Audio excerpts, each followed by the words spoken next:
Benih Kesatria, sepenggal kisah dari Baratayuda. Cerita, saat perang Baratayuda mengguncang padang Kurusetra, dunia seakan berhenti bernapas. Kesatria-kesatria agung gugur satu demi satu. Tanah menjadi merah oleh darah, dan langit kelabu menahan tangis para dewa. Namun, di balik kegemilangan para Pandawa dan Kurawa, ada satu kisah kecil yang hampir tak pernah diceritakan. Kisah seorang pemuda bernama Branjung. Branjung bukan bangsawan. Ia bukan keturunan satria. Ia hanyalah anak seorang abdi dalam dari kaki gunung Indrakila. Sejak kecil, ia belajar tentang kebaikan, kejujuran, dan keteguhan hati dari sang ayah yang bijak. Ketika perang Baratayuda pecah, ia merasa terpanggil bukan untuk bertarung, tapi untuk menyampaikan suara nurani di tengah gemuruh senjata. Hari itu, ketika Abimanyu gugur secara tragis, padang Kurusetra berubah menjadi lautan amarah. Arjuna dan Bima tak lagi membedakan mana musuh dan mana saudara. Hati para satria dipenuhi dendam. Prabu Salya,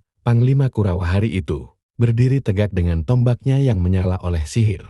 Dan di tengah semua itu, muncul sosok kecil. Seorang pemuda dengan keris pendet di pinggang dan sikat daun. Keluih di tangan lambang harapan dan keikhlasan. Dialah Branjung. Ia mendekati Prabu Salya. Prajurit Kurawa hendak mengusirnya. Tapi Salya menghentikan mereka. Branjung menunduk, lalu berkata, "Yang mulia Prabu Salya, sejak kecil, aku mendengar nama Anda sebagai ksatria mulia dari Mandaraka. Tapi kini, aku melihat wajah yang penuh beban. Apakah ini perang untuk kebenaran? Atau hanya karena terjebak dalam janji dan gengsi?" Salya terdiam. Kata-kata Branjung menembus hatinya lebih dalam dari senjata manapun. Ia ingat masa mudanya, ketika ia mengabdi pada Dharma, bukan kekuasaan. Ia menatap langit, dan untuk sejenak, Kurusetra hening.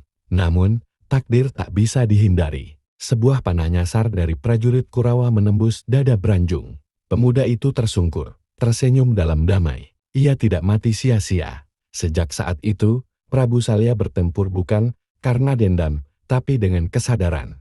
Ia tahu, peperangan ini bukan tentang kemenangan, tapi tentang menegakkan kebenaran terakhir di atas dunia fana. Pesan moral. Satria sejati bukanlah yang membawa pedang, tetapi yang berani menyuarakan hati nurani. Meskipun hanya sekali, sebelum ia gugur. Perang Baratayuda bukan hanya perang antara Pandawa dan Kurawa, tapi juga perang antara nafsu dan kebijaksanaan di dalam diri kita sendiri.